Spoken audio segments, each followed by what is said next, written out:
quick on his feet. He was light years ahead of the other players, and people feared him.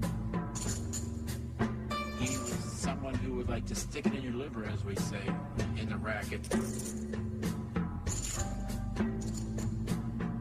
At the poker table, he was one of the most obnoxious people I've ever known. I almost got in 2 or 3 fights with him. He hissed. It's almost like he needed an exorcist. He had this deep down anger.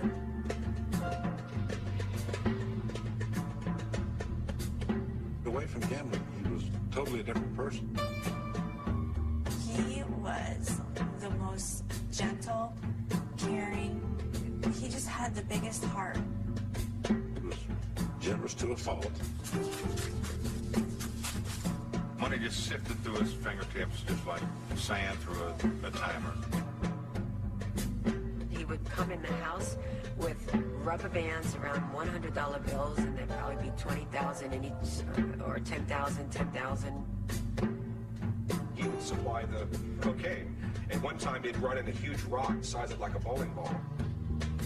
I was talking to him about the drugs. He said, I like what drugs do for me. You'd see him sometimes where he'd been up all night, his eyes are red and circles, and there's blood coming out of his nose. He just did things in a huge, huge way, whatever it was. Playing, snorting, nobody could keep I don't think I'm a reason, because I put a lot of wear and tear on myself. You know, what I do is only bad to myself. I'm very good to other people, you know what I mean? I believe in heaven and hell, and I'm very scared of being damned. I pray, yeah, but it seems I only really pray when I almost feel like I'm dying, you know what I mean? He had a baby face. He was very hyper. He, you know, if he's sitting at a table, he was bouncing his leg, moving with his hands, or talking and getting up and walking around. Wondered if he was old enough to be in the casino, and I thought to myself, this just must be some rich kid.